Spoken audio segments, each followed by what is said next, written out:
Então, seguindo a sequência de que eu passei um tempo sem redes sociais, nesse período a gente também, eu juntamente com outras pessoas, realizamos um seminário para jovens. Tudo surgiu de um café da tarde que eu estava conversando com uma pedagoga sobre relacionamentos, sobre sexualidade, sobre assuntos relacionados à maturidade emocional e tudo mais.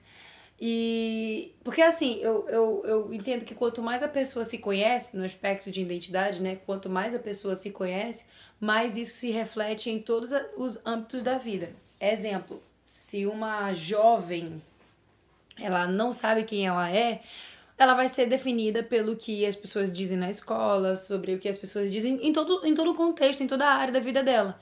E aí a gente entrou numa conversa dessas, assim, sobre identidade, sobre se conhecer, sobre ter padrões e tudo mais, e que resultou em um seminário. Basicamente foi um dia inteiro, basicamente não, foi um dia inteiro com intervalos, né, para as refeições, onde a gente abordou algumas temáticas, dentre elas a gente abordou sobre a paternidade de Deus, e talvez um dia eu chame uma amiga aqui para falar sobre isso, né?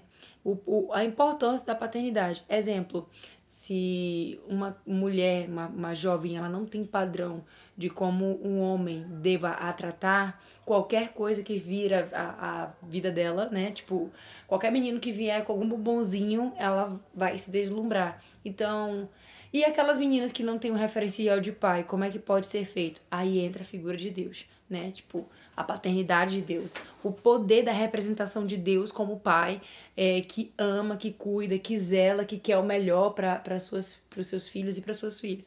Falamos sobre a paternidade de Deus, falamos sobre, baseado no livro da pastora Thalita Pereira, Deixe-me apresentar a você, falamos sobre um personagem da Bíblia, o exemplo de Mefibosete sobre identidade, né? Se vocês pesquisarem o livro A História de Mefibosete, ele era descendente de uma família real, mas quando ele se referia a si mesmo, ele se retratava como cão morto. E a pastora Thalita Pereira, ela aborda, no livro Deixe-me apresentar você, ela aborda essa temática, tipo, ela trabalha sobre identidade, a forma como você se enxerga. Aí a terceira palestra do dia foi sobre sexo, e é interessante como ainda hoje, apesar de muitos veículos de informação, um parênteses bem grande, o fato de ter internet e de que as pessoas tenham acesso à informação não significa que a informação que vai chegar àquela pessoa é de forma correta. Os rapazes, por exemplo, tem muito homem que, ainda crente mesmo, ainda que cristão, entram em relacionamentos, mas o padrão de sexo que eles têm é aquilo que eles viram na pornografia, por exemplo. E isso não é porque a pessoa é da igreja que ela não tenha curiosidade e não vai chegar a acessar isso. Então, ainda hoje, com muita informação, com acesso a muita coisa, é perceptível que muitos jovens, no contexto cristão, porque é o que a gente estava trabalhando, são muito ignorantes. Então, a gente tentou compartilhar um pouco mais sobre isso e algumas coisas sobre como funciona o sistema reprodutor, que acreditem. Muitos deles não sabiam. E eu acredito. E assim, a palestra foi assim: os meninos estavam para um lado e as meninas estavam para o outro. Então, eu não tive como acompanhar se foi um conteúdo bacana. Acredito que sim, por conta do feedback, mas eu não tenho muita noção do que foi falado para os meninos. Mas para as meninas foi. Os meninos eu sei. Porque foi tu que palestrou, né? Dos meninos, eu falei sobre essa cultura, né? Da pornografia, né? Falei dessa cultura da pornografia, que é diferente no meio dos homens é comum, né? No meio dos homens não cristãos é comum, e como esses meninos estudam, né? Não vivem 24 horas na igreja. Então todo mundo ouve essas coisas. Então, falei sobre isso, essa questão da pornografia. Falei dos riscos disso. Falei do namoro, né? Que o namoro tem que ter uma intenção. Que é o casamento. Traduzindo a frase, até citei uma frase lá. Se você não namora pra casar, você namora pra cair. Tem que ter um objetivo. E o cair que a gente fala aqui é ter uma vida sexual ativa antes do casamento. Que para os cristãos, que são cristãos de verdade, não são meramente simpatizantes de Cristo, digamos assim, o vínculo sexual, ele é para ser consumado depois do casamento. Ai, Marcele, mas eu fiz isso antes do casamento. Deus é um Deus que restaura. Não tô falando no sentido físico, matéria, mas no quesito de aliança. Deus é um Deus que restaura, né? E aí falamos sobre isso. E no final, a gente falou sobre princípios bíblicos, como... eu esqueci o tema da mensagem, mas basicamente era padrões do reino. Lembrei, padrões do reino.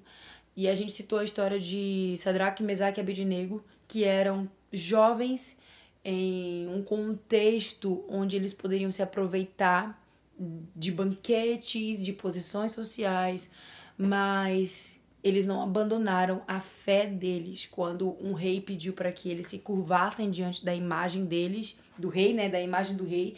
Eles não se curvavam porque eles acreditavam que, com as minhas palavras, né, que eles só poderiam se curvar diante de Deus. Então, quando houve esse choque de conflito entre a fé e a sociedade, digamos assim, eles preferiram ir a uma fornalha de fogo, que era uma punição para eles, do que negociar os princípios e valores deles. E essa geração, eu acredito que a gente precisa resgatar isso. Princípios, valores cristãos, a ponto de, se for precisar ser lançado numa fogueira, não negocio nada disso, entendeu? Não negocio meus valores, não negocio a minha fé, meus princípios. E é por aí. Então, tudo começou com um chazinho da tarde. E isso foi logo na sequência, eu desativei as redes sociais, aí eu veio esse primeiro seminário e foi muito bom como pontapé inicial. Tem muita coisa que precisa ser lapidada, mas o cerne da questão é identidade. Cara, identidade. Se você sabe quem você é, se você estuda sobre isso, se você se conhece, você sabe quem Deus diz, né, o que Deus diz que você é, você não se embaralha com o relacionamento, com suas próprias emoções. As definições do mundo foram atualizadas. As definições do mundo não te definem, né? E você não aceita qualquer tipo de relacionamento porque você sabe o padrão que você é, que é padrão de elite. Então, nessa sequência foi isso. Eu queria ter algumas imagens. Não sei se durante esse vídeo eu coloquei alguma imagem, eu não sei se eu vou achar. Porque como eu tava na organização, eu esqueci de um detalhe, de colocar alguém responsável pra isso, pra filmar.